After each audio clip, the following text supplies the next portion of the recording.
between them. No lack of affection, sexual heat. An age difference, yes. He was almost 47, Jen was 34. Plus, she wanted kids, and he no longer did. But so what? Roy found himself smiling at her. "Well, what?" she said, and was just about to speak the words, "Why don't we get married?" when the thought came that blurting it out right now might not be the way to go. He could do better than that, and wouldn't a more formal presentation, at Pescatori's, say, Friday night, be better? So for now he just said, "Congratulations." "Congratulations?" "On this job offer." "Oh," Jen said. "Thanks. I'll have to think about it, of course.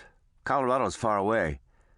"I understand," Roy said, realizing from that last remark about the distance that on Friday she was going to say yes.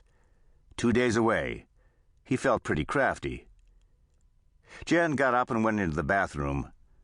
The moment he heard the shower, Roy picked up the phone and reserved Pescatori's best table for 7:30 Friday night. As he hung up, a memory dropped into place. His only other proposal of marriage. Nighttime, in the tiny bedroom of the foggy bottom apartment, the first place that had ever been his own, a blue light from a passing squad car down on H Street, flashing on Delia's face. That time he just blurted it out. Roy lived in a converted barn halfway up the east side of Ethan Valley, originally a vacation place that he and Delia bought cheap. No money back then.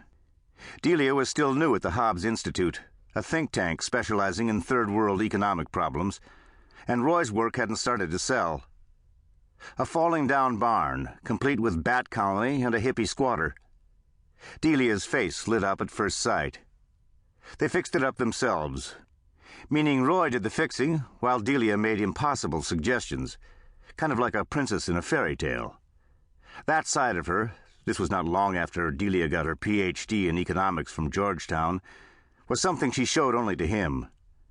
As for the actual renovation, Roy didn't need any help. He'd always been good with his hands. Other sculptors he knew had learned welding for their art. He was the only one who'd gone the other way, working every summer through high school and college at King's Machining and Metalwork up in the little Maine town he came from. Right now, a few hours after leaving Jen's, he was stuck in the middle of a kind of broken arch made mostly of old car radiators welded at the corners, each one turned at a slightly different angle in a way that was reminding him of stop-motion photography, an effect he hadn't intended and wasn't sure he liked. Also, he was 18 feet off the ground, near the top of the ladder, getting close to the roof of the barn, oxygen and acetylene tanks strapped to his back in a converted scuba pack contraption, and the arching part had barely begun. Roy stood there, one hand on the ladder, one on the torch, waiting for an idea. He could feel shapes forming here and there in his mind, but they refused to come out of the shadows, be visible, let him get his hands on them. Way down below, the phone began to ring. The answering machine picked up. "Hey," said Murph, owner of Murph's Salvage and Wrecking, and Roy's biggest supplier. "Murph here. Maybe got something for you." Click. Roy climbed down the ladder.